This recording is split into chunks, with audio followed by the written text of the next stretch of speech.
I wanted to upload this video to demonstrate a couple of things. The first being how important jump jets are to your survival, and the second to demonstrate the difference between this loadout and the loadout that you're going to see in later videos with this exact same mech. So here I have two large lasers, and I'm using my lasers to take out my abandonment issues on the dropship, and half a dozen light machine guns. So light machine guns have the longest range of any machine gun, but they also deal the least damage. And machine guns are kind of like lasers. They deal damage per second, and so you just have to trace your target and keep on them. But what they do better than any other weapon is critically hit any internal components. So once armor has been stripped away, you can use machine guns to destroy somebody's weaponry, destroy their heat sinks or their ECM. You know, just anything that's inside of their mech can be destroyed pretty quickly with enough machine guns. And half a dozen will definitely get the job done. So we'll be going left without our team, or I was going left without my team because I'm a brilliant tactician. Thankfully I happened to glance at the mini-map and see that everyone else was going somewhere else. Now this map, or this mech, is a medium-sized mech. It's only 45 tons, which puts it kind of on the low end of a medium mech, and it's also very broad and kind of square. So it tends to take damage very easily, just because it can be hit so easily, and it has what they call bad hitboxes. And so that means it's going to be pretty squishy in combat, even compared to other 45-ton mechs. So with this particular one, I kind of want to stay out of sight. You know, I mean, that's something you always want to do to some degree, but in this particular mech, it's even more true than usual. So naturally, the first thing I do is go and take point on the left-hand side.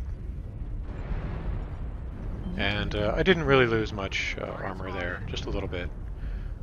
So I wanted to go after this cicada to see if I could bully him and hopefully strip some components. But I wind up running into someone who's got a very large missile launcher, and I know he's just going to splat me if I stay there. So I kind of decide that I have enough speed, I can just take a chance and run across the gap here and go take on this Warhammer and whoever else is free firing on my team from the top of that hill.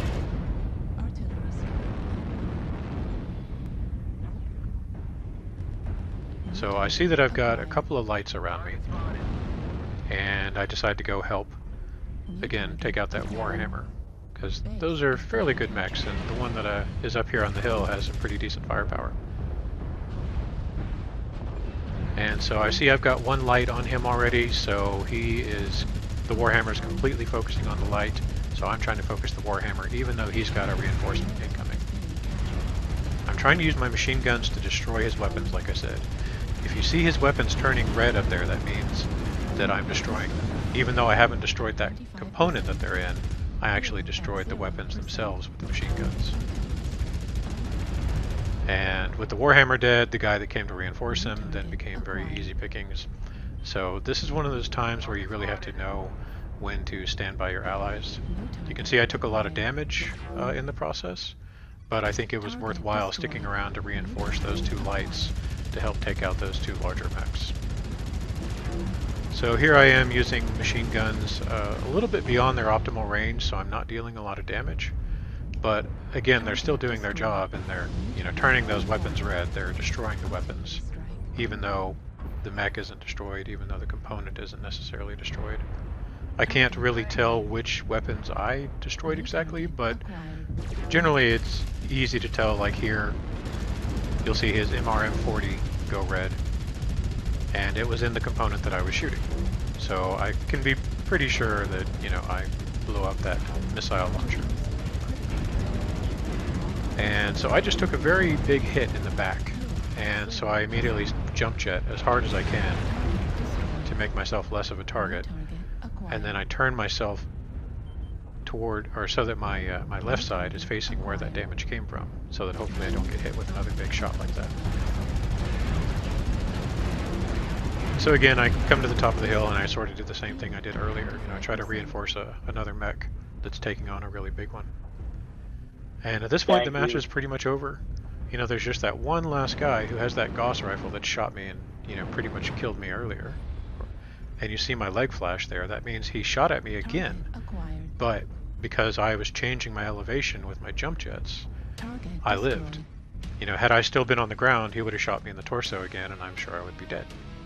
So, jump jets can really help you survive just by changing your elevation and making them shoot you in the leg instead of the components they want. And speaking of components, you can see I only destroyed one component. I did really good damage here for the mech size. When you destroy a weapon, it does not count as a component, so it's only showing the one component from when I killed the guy. But, you know, in destroying weapons, I was helping keep the enemy team's damage down.